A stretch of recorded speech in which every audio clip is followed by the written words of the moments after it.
Psicología y criminología en el proceso de reclutamiento y selección de personal de seguridad. Psicología de la conducta antisocial. Violencia secundaria versus violencia primaria. Existen muchas teorías que tratan de dar cuenta de las causas o la etiología de la violencia. El problema con el que regularmente se encuentran es la gran cantidad de variables que deben ser consideradas. Se ha intentado investigar y abordar el fenómeno de la violencia desde diferentes perspectivas para comprenderla de una manera integral, donde se acoten y se introduzcan los factores psicológicos en las variables sociales. Para llevar a cabo este tipo de investigaciones es importante tener en cuenta cómo los factores genéticos interactúan con los ambientales y la manera en que generan un campo propicio para la producción y de situaciones criminógenas. La violencia puede ser primaria o secundaria. Violencia secundaria. Se habla de violencia secundaria cuando ésta es producto de otras condiciones, esto es, sin estar conscientes. Algunas personas pueden presentar conductas violentas como producto de otras alteraciones, por ejemplo, depresión, abuso de drogas y el alcohol, haber sufrido golpes severos en la cabeza, padecer trastornos psiquiátricos, por ejemplo, la esquizofrenia, trastornos paranoides, etc., padecer trastornos de la personalidad, por ejemplo, limítrofe, antisocial, etc. Depresión y ataques de enojo. La depresión y la conducta violenta se asocian con la irritabilidad. 38-44% de los deprimidos presentan ataques de enojo y sus síntomas orgánicos asociados. Poco más del 90% de los individuos con depresión que experimentan ataques de enojo presentan sentimientos de culpa o arrepentimiento después del ataque. En relación al tipo de violencia, 60% reporta atacar a otras personas física y verbalmente. El 30% reporta destruir o aventar objetos. Cada 20% de incremento en los síntomas depresivos aumenta un 74% la agresión contra el cónyuge. Conducta delictiva o criminal y consumo de sustancias tóxicas. El nexo entre el consumo adictivo y la conducta delictiva se realiza en 4 niveles. El primer nivel, abuso, produce fallos en el cumplimiento de labores cotidianas, por ejemplo, profesionales, domésticas, etc. Son típicos los delitos por omisión, negligencia grave o riesgo físico intrínseco. De igual forma, es delictivo por su propia naturaleza, las drogas ilegales. El segundo nivel, intoxicación, supone la presencia de síndromes específicos debido al consumo de la sustancia en particular y a su cualidad psicoactiva. Puede desembocar en crisis a nivel psicológico y en una actividad nerviosa de diversa índole. El tercer nivel, abstinencia, provoca deterioro en las áreas de funcionamiento y ocasiona malestar generalizado físico y psicológico, que puede derivar en acciones descontroladas. El cuarto nivel, dependencia, elemento dependiente psíquico que supone el deseo irrefrenable en el consumidor por conseguir la sustancia a toda costa. Puede recurrir a mecanismos de tinte antisocial que inciden en su componente delictivo. El consumo de drogas y el alcohol se relaciona con la violencia intrafamiliar. Tipos de personalidad y conducta agresiva.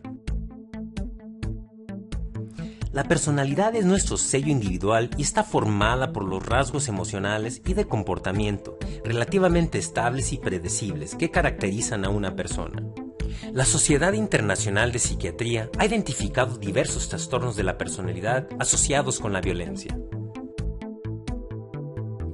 El primer tipo paranoide, es un patrón de desconfianza y suspicacia que hace que se interpreten maliciosamente las interacciones de los demás. ¿Cómo son estos individuos? Son personas con las cuales suele ser difícil llevarse bien, ya que muestran problemas en todas sus relaciones sociales. Además, aparentan ser fríos y no tener sentimientos de compasión. Cuentan con una elevada susceptibilidad, no confían en los demás y por ello sienten una gran necesidad de ser autosuficientes. Manifiestan rapidez para contraatacar a las amenazas que perciben en su medio. Pueden verse envueltos en pleitos legales. Segundo tipo esquizoide. Se caracteriza por un distanciamiento de las relaciones sociales y de restricción de la expresión emocional en la persona que la padece. ¿Cómo son estos individuos? son aislados socialmente al grado de que pueden tener dificultades especiales para expresar la ira, incluso en situaciones en las que la provocación es directa. Sus vidas parecen no ir a ninguna parte y suelen reaccionar pasivamente. Su actividad laboral puede estar deteriorada. Pueden experimentar episodios psicóticos muy breves que duran minutos u horas en respuesta al estrés. Se puede observar con otros trastornos de la personalidad como el esquizotípico, paranoide y por evitación. Tercer tipo esquizotípico. Se caracteriza por un patrón de déficits sociales e interpersonales en el sujeto que lo padece, caracterizados por un malestar agudo y una capacidad reducida para las relaciones personales, así como por distorsiones cognitivas y perceptivas y excentricidades del comportamiento. ¿Cómo son estos individuos? Suelen buscar tratamiento para los síntomas asociados con la ansiedad, depresión u otros estados de ánimo alterados. Pueden experimentar episodios psicóticos transitorios, sobre todo en respuesta a situaciones estresantes. Este trastorno puede presentarse simultáneamente con otros trastornos de la personalidad como el esquizoide, el paranoide, por evitación y límite. Cuarto tipo antisocial, no confundirse con psicópatas, caracterizada por conductas persistentes de manipulación, explotación o violación de los derechos de los demás. A menudo está implicada también en comportamientos criminales. ¿Cómo son estos individuos? Pueden mostrar un patrón de violencia, comportamiento impulsivo, aislamiento del entorno, elitismo y discriminación, entre otros. Pueden tener una incidencia en la comisión de delitos. Pueden mostrar conducta irracional y carente de propósito, falta de conciencia y vacío emocional. Son gente que busca de emociones fuertes y que no experimentan el miedo. El castigo pocas veces da resultado debido a su impulsividad. No temen a las consecuencias de sus actos. La relación humana tiene relativamente poco significado, por lo cual suelen ser hábiles manipuladores y explotadores. Quinto tipo histriónico. El trastorno histriónico de la personalidad se caracteriza por una emotividad generalizada y excesiva y un comportamiento de búsqueda de atención por parte de los que están a su alrededor. ¿Cómo son estos individuos? Muestran dificultades para alcanzar la intimidad emocional en las relaciones románticas o sexuales. Además, a menudo se entristecen cuando no son el centro de la atención. Por otro lado, en todas sus acciones buscan la gratificación inmediata y cuando comienzan a dedicarse a una actividad, su interés se desvanece rápidamente. Buscan la novedad y la excitación. Tienden a buscar ejercer el control mediante la manipulación emocional y la seducción. Sexto tipo narcisista. Es un patrón de grandiosidad, necesidad de admiración y falta de empatía. ¿Cómo son estos individuos? Los sujetos narcisistas poseen una autoestima muy vulnerable, siendo por esto muy sensibles al ultraje de la crítica o la frustración. En relación con esto, las críticas pueden llegar a obsesionarles y hacer que se sientan hundidos y vacíos. Otro síntoma es el deterioro de sus relaciones sociales como consecuencia de su pretenciosidad y necesidad constante de admiración. Por su falta de empatía, pueden acarrear la explotación del prójimo. Con frecuencia usurpan privilegios y recursos extras porque creen merecerlo por ser tan especiales. El séptimo tipo, evitación, muestran un patrón general de inhibición social o falta de contactos sociales, unos sentimientos de inadecuación o inadaptación y una hipersensibilidad a la evaluación negativa. ¿Cómo son estos individuos? Suelen evaluar atentamente los movimientos y expresiones de aquellos con los que tienen contacto. El comportamiento tenso que muestran suelen provocarles burlas y es frecuente que tengan dudas sobre sí mismos y baja autoestima. Las demás personas los perciben como vergonzosos, tímidos, solitarios y aislados. Pueden interpretar y reaccionar mal ante burlas y ridiculización. Octavo tipo dependencia.